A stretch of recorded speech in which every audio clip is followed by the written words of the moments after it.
ದಕ್ಷಿಣ ಕನ್ನಡ ಜಿಲ್ಲೆಯ ಖಾಜಿಯಾಗಿದ್ದ ತ್ವಾಕ ಅಹಮದ್ ಮುಸ್ಲಿಯಾರ್ ಅವರು ಅನಾರೋಗ್ಯದಿಂದ ಕಳೆದ ಹಲವು ದಿನಗಳಿಂದ ಖಾಸಗಿ ಆಸ್ಪತ್ರೆಯಲ್ಲಿ ಟ್ರೀಟ್ಮೆಂಟನ್ನು ಪಡಿತಾ ಇದ್ದರು. ಆದರೆ ಇವತ್ತು ಚಿಕಿತ್ಸೆ ಫಲಿಸದೆ ಈ ಹಲೋಕವನ್ನು ತ್ಯಜಿಸಿದ್ದಾರೆ.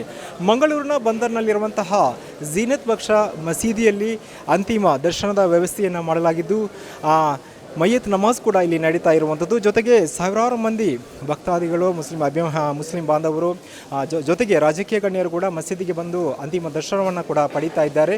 ಜೊತೆಗೆ ಕಾಂಗ್ರೆಸ್ನ KPCCಯ ರಾಜ್ಯಾಧ್ಯಕ್ಷರಾದ BK ಹರಿಪ್ರಸಾದ್ ಅವರು ಕೂಡ ಸಂತಾಪವನ್ನು ಸೂಚಿಸಿದ್ದಾರೆ.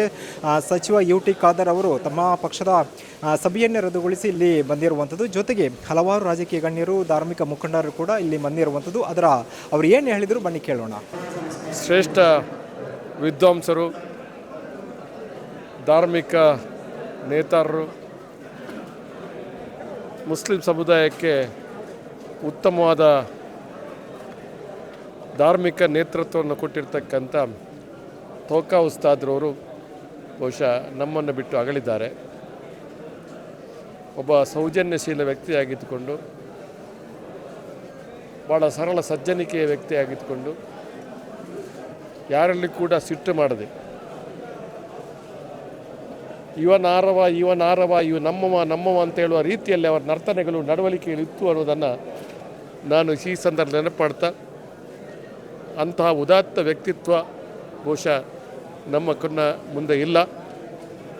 ಅವರು ಉತ್ತಮ ನಡವಳಿಕೆಯ ಒಬ್ಬ ದಾರ್ಶನಿಕ, ಜನತೆಗೆ ಮತ್ತು ಸಮುದಾಯಕ್ಕೆ ನೇತೃತ್ವವನ್ನು ಕೊಟ್ಟಿದ್ದಾರೆ. ಅವರ ಅಗಲುವಿಕೆಗೆ ಅಲ್ಲಾಹು ಅವರಿಗೆ ಒಳ್ಳೆಯದನ್ನು ಬರ್ಕತ್ತನ್ನು ಕೊಡಲಿ, ಅವರ ಸದ್ಗತಿ ಭಗವಂತ ಅವ್ರಿಗೆ ದಯಪಾಲಿಸಲಿ ಅಂತ ನಾನು ಈ ಸಂದರ್ಭದಲ್ಲಿ ಪ್ರಾರ್ಥನೆ ಮಾಡಿಕೊಳ್ತೇನೆ. ನಮಸ್ಕಾರ.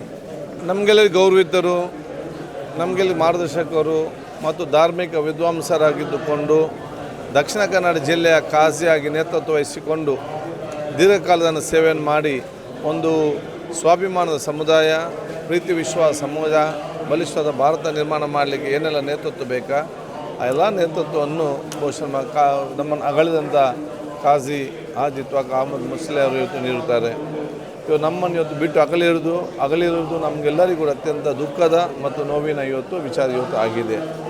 ಈ ಒಂದು ಸಂದರ್ಭದಲ್ಲಿ ಅವರ ಅಭಿಮಾನಿ ವರ್ಗದವರಿಗೆ, ಹಿತೈಷಿ ಕುಟುಂಬಸ್ಥರಿಗೆ ಅವರ ಅಗಲಿಕೆ ದುಃಖವನ್ನು ತಡೆಯುವಂಥ ಶಕ್ತಿಯನ್ನು ಸರ್ವಶಕ್ತನಾದ ಅಲ್ಲಾಹ್ ತಾಲಾ ಕೊಡಲಿ ಅಂತ ನಾನು ಇವತ್ತು ಕೇಳಿಕೊಂಡು, ಬಹುಶಃ ಇವತ್ತು ಅವ್ರು ನಮ್ಮ ಜೊತೆ ಇಲ್ಲದಿದ್ದರೂ ಕೂಡ ಅವರು ಯುವ ಜನಾಂಗಕ್ಕೆ ಕೊಟ್ಟಂಥ ಸಂದೇಶಗಳೇನು ಮತ್ತು ಸಮುದಾಯ ಕೊಟ್ಟಂಥ ಮಾರ್ಗದರ್ಶನ ಏನು ಅದೆಲ್ಲವೂ ಕೂಡ ಮುಂದಿನ ದಿನದಲ್ಲಿ ಕೂಡ ಮುಂದುವರಿಸಿಕೊಂಡು ಹೋಗ್ತಾರೆ ಎಂಬ ವಿಶ್ವಾಸನ ಖಂಡಿತವಾಗಿ ಇವತ್ತು ಇದೆ. ಈ ಒಂದು ಸಂದರ್ಭದಲ್ಲಿ ಅವರ ಒಂದು ಆತ್ಮಕ್ಕೆ ಒಂದು ಶಾಂತಿ ಸಿಗಲಿ, ಬಹುಶಃ ಅಲ್ಲಾಹ್ ತಾಲಾ ವಿಶೇಷವಾದ ಒಂದು ಭಕ್ತಿಗಾಗಿ ಇವತ್ತು ನಾವೆಲ್ಲ ಇವತ್ತು ಪ್ರಾರ್ಥನೆ ಮಾಡ್ತದೆ ಹೇಳಲಿಕ್ಕೆ ನಾನಿತ್ತು ಬಯಸ್ತೇನೆ. ಅಂತಿಮ ಸಂಸ್ಕಾರ ಹೇಗೆ ನಡೀತದೆ? ಈಗಾಗಲೇ ಕೇಂದ್ರ ಜುಮ್ಮಾ ಮಸೀದಿಯ ಪದಾಧಿಕಾರಿಗಳು ಅದು ನಿರ್ಣಯಿಸಿ ಕುಟುಂಬದ ಜೊತೆ ಚರ್ಚೆ ಮಾಡಿ ಬಹುಶಃ ಇದು ನಮಗೆ ಮಾಹಿತಿ ಕೊಟ್ಟಾಗೆ ಅವರ ಸೂಚನೆ ಮೇರೆಗೆ ನಾವೆಲ್ಲ ವಿಚಾರಗಳನ್ನು ಜಿಲ್ಲಾಡಳಿತ ಮತ್ತು ಪೊಲೀಸ್ ಇಲಾಖೆಗೆ ನಾವು ಹೇಳಿದ್ದೇವೆ. DC ಮತ್ತು ಕಮಿಷನರು ಕೂಡ ಅದರ ಬಗ್ಗೆ ಚರ್ಚಿಸಿ ಎಲ್ಲ ಸಹಕರಿತು ಕೊಟ್ಟಿರ್ತಾರೆ. ನಮಗೆ ಕೇಂದ್ರ ಜುಮ್ಮಾ ಮಸೀದಿಯ ಆ ಒಂದು ಸಮಿತಿಯವರು ತಿಳಿಸಿದ ರೀತಿಯಲ್ಲಿ ಮಂಗಳೂರಿನಿಂದ ಸಂಜೆ 4:15 ಗಂಟೆಗೆ ಬಹುಶಃ ನಮ್ಮ ಅಗಲಿದಂಥ ಖಾಜಿ ಅವರ ತವರೂರಾದಂಥ ಕಾಸರಗೋಡಿಗೆ ಇವತ್ತು ಅಲ್ಲಿಗೆ ಬಹುಶಃ ಪಾರ್ಥಿವ ತಗೊಂಡೋಗಿ ರಾತ್ರಿ ಅಲ್ಲಿ ಅವರ ಅಭಿಮಾನಿಗಳು, ಅವರ ಶಿಷ್ಯವೃಂದ, ಅವರ ಕುಟುಂಬಸ್ಥರು, ಹಿತೈಷಿಗಳು ಎಲ್ಲ ಕೂಡ ಅಂತಿಮ ದರ್ಶನ ಪಡೆದು ಧಾರ್ಮಿಕ ವಿಧಿವಿಧಾನ ಮುಖಾಂತರ ಮತ್ತೆ ರಾತ್ರಿ 12 ಗಂಟೆಗೆ ಮಂಗಳೂರಿನ ದಕ್ಷಿಣ ಕನ್ನಡ ಜಿಲ್ಲೆಯ ಮೂಡಬಿದ್ರೆಯ ಕಾಶಿಪಟ್ಟಣ ಅಲ್ಲಿ ಬಹುಶಃ ಕಾಶಿ ಅವರು ಆ ಒಂದು ನೇತೃತ್ವವನ್ನು ಇವತ್ತು ವಹಿಸಿಕೊಂಡು ಅಲ್ಲಿ ಉತ್ತಮವಾದ ಬಡವರ ಮಕ್ಕಳಿಗೆ ಉತ್ತಮವಾದ ಒಂದು ಫ್ರೀ ಎಜುಕೇಷನ್ ಸಿಸ್ಟಮನ್ನು ಇವತ್ತು ಅಲ್ಲಿ ಸಂಸ್ಥೆಯನ್ನು ಪ್ರಾರಂಭ ಮಾಡಿದ್ದಾರೆ. ಅದೇ ಪರಿಸರದಲ್ಲಿ ಇವತ್ತು ಪಾರ್ಥಿವ ಶರೀರವನ್ನು ದಫನ್ ಕಾರ್ಯಕ್ರಮ ಕೂಡ ಅಲ್ಲಿ ಇವತ್ತು ನಡೀಲಿಕ್ಕೆದೆಂದು ಬಹುಶಃ ನಮ್ಮ ಕೇಂದ್ರ ಜುಮ್ಮಾ ಮಸೀದಿಯ ಕಮಿಟಿಯ ಸದಸ್ಯರು ಮತ್ತು ಪದಾಧಿಕಾರಿಗಳು ತಿಳಿಸಿದ್ದಾರೆ. ಏನಾದರೂ ಇದ್ದರೆ ಬದಲಾವಣೆ ಇದ್ದರೆ ಆ ಕೇಂದ್ರ ಸಮಿತಿಯವರು ಅದನ್ನು ತಿಳಿಸ್ತಾರೆ. ನನಗೆ ಭಾಳಷ್ಟು ವರ್ಷ ಯಾವಾಗ ದಕ್ಷಿಣ ಕನ್ನಡ ಜಿಲ್ಲಾ ಖಾಜಿಯಾಗಿ ಅವರು ಅಧಿಕಾರ ಸ್ವೀಕರಿಸಿದ ನಂತರ ಪ್ರತಿಯೊಂದು ಸಂದರ್ಭ ಕೂಡ ಒಂದು ವಿಶೇಷ ಒಡನಾಟವಿತ್ತು. ಅವು ಯಾವುದೇ ಒಂದು ವಿಚಾರದಲ್ಲಿ ಕೂತ್ಕೊಂಡು ಚರ್ಚೆ ಮಾಡುವಂಥ ಸಂದರ್ಭ, ಕೆಲವೊಂದು ವಿಚಾರದಾಗ ಸಕಾರಾತ್ಮಕವಾದ ತೀರ್ಮಾನ ಕೊಡುವಂಥ ನೇತೃತ್ವ ಬಹುಶಃ ಇವತ್ತು ನಮಗೆ ಅದು ಆ ಸಂದೇಶವನ್ನು ಕೊಟ್ಟಿದ್ದರು. ಅದಕ್ಕಾಗಿ ಬಹುಶಃ ಇವತ್ತು ದೀರ್ಘಕಾಲದ ಅವರ ಒಂದು ವಿಶೇಷವಾದ ಮಾರ್ಗದರ್ಶನದಲ್ಲಿ ಹೆಚ್ಚಿನ ಹೊತ್ತನ್ನು ನ್ಯಾಯಯುತವಾದ ಮತ್ತು ಸೌಹಾರ್ದಯುತವಾಗಿ ಹಾಗೂ ತಾಳ್ಮೆಯಿಂದ ಎಲ್ಲ ಸಂದೇಶ ಕೊಡ್ತಿರೋದು ನನಗೆ ಭಾಳ ನಮ್ಮ ವ್ಯಕ್ತಿತ್ವ ರೂಪಿಸಿಕೊಳ್ಳಲು ನಮಗೆ ಪ್ರಯೋಜನ ಆಗಿದೆ ಅಂತ ಹೇಳಲಿಕ್ಕೆ ನಾನು ಇವತ್ತು ಬಯಸ್ತೇನೆ. ಮಂಗಳೂರಿನ ಕಾಜಿಯವರ ನಿಧನದ ವಾರ್ತೆ ನಮಗೆ ಬೆಳಿಗ್ಗೆ ಗೊತ್ತಾಯಿತು. ಯಾವಾಗ ಈ ವಾರ್ತೆ ಗೊತ್ತಾಯಿತು ನಾವು ನಮ್ಮ ಪಕ್ಷದ ಸಭೆಯಲ್ಲಿದ್ದೆವು. ಅಲ್ಲಿಯೇ ಖಾದರ್ ಅವರು ಬಂದು ಭಾಷಣ ಮಾಡಬೇಕಾಗಿತ್ತು. ಖಾದರ್ ಅವರು ಇಮಿಡಿಯೇಟಾಗಿ ಹೇಳಿದರು, ಕಾಜಿಯವರು ನಿಧನರಾಗಿದ್ದಾರೆ, ನಾನು ಭಾಷಣ ಮಾಡೋದಿಲ್ಲ.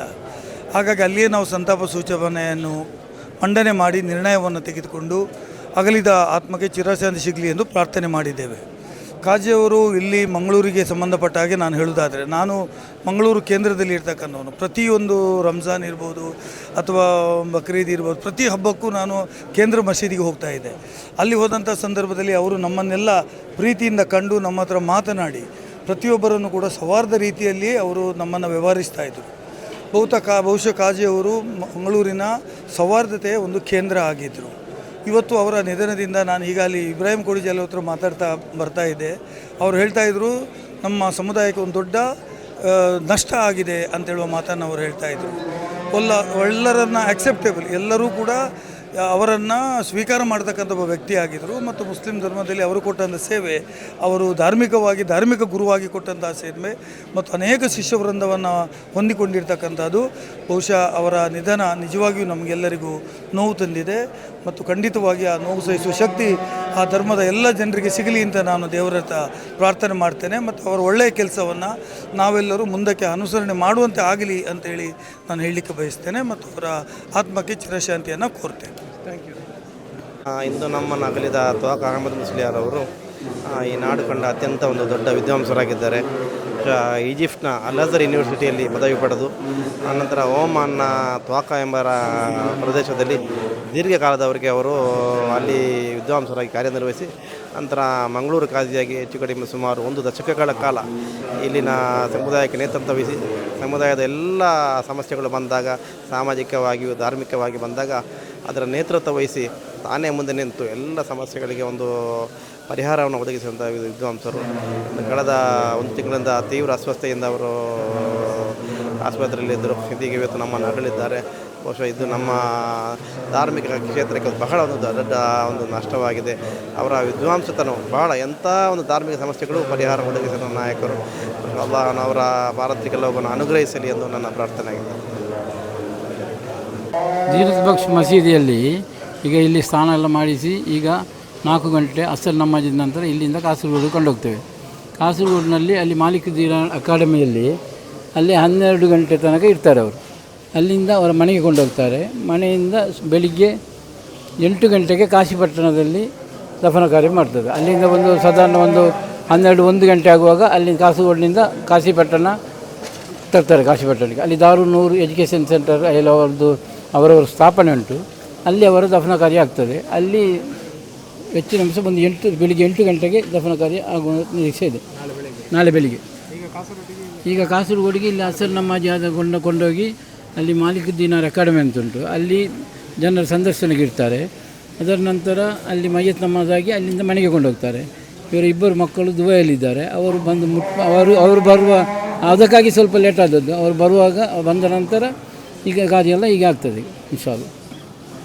ಮಂಗಳವಾರ ಇಹಲೋಕವನ್ನು ತ್ಯಜಿಸಿದ ದಕ್ಷಿಣ ಕನ್ನಡ ಜಿಲ್ಲೆಯ ಖಾಜಿ ತ್ವಾಕ ಅಹಮದ್ ಮುಸ್ಲಿಯಾರ್ ಇವರ ಮೃತದೇಹದ ಅಂತಿಮ ದರ್ಶನಕ್ಕೆ ಝೀನತ್ ಬಕ್ಷ ಮಸೀದಿಯಲ್ಲಿ ಸಂಜೆಯವರೆಗೂ ಅವಕಾಶವನ್ನು ಕಲ್ಪಿಸಲಾಗಿತ್ತು. ಬಳಿಕ ಅವರ ತವರೂರಾದ ಕಾಸರಗೋಡಿಗೆ ಮೃತದೇಹವನ್ನು ಕೊಂಡೊಯ್ಯಲಾಗುತ್ತೆ. ನಾಳೆ ಬುಧವಾರ ಬೆಳಿಗ್ಗೆ ಸುಮಾರು 8 ಗಂಟೆಯ ಸುಮಾರಿಗೆ ಅಥವಾ ನಂತರ ಮೂಡಬಿದ್ರೆಯ ಕಾಶಿಪಟ್ಟಣದ ಅವರ ಒಂದು ಶೈಕ್ಷಣಿಕ ಸಂಸ್ಥೆಯ ವಠಾರದಲ್ಲಿ ಅಲ್ಲಿ ದಫನ ಕಾರ್ಯ ನಡೆಯುತ್ತೆ ಎಂಬಂತಹ ಮಾಹಿತಿಯನ್ನು ಇಲ್ಲಿನ ಪದಾಧಿಕಾರಿಗಳು ನೀಡಿರುವಂಥದ್ದು. ಕ್ಯಾಮರಾ ಪರ್ಸನ್ ಇಬ್ರಾಹಿಂ ಜೊತೆ ಶಂಶೀರ್ ಬುಡೋಲಿ, ಸನ್ಮಾರ್ಗ ನ್ಯೂಸ್, ಮಂಗಳೂರು.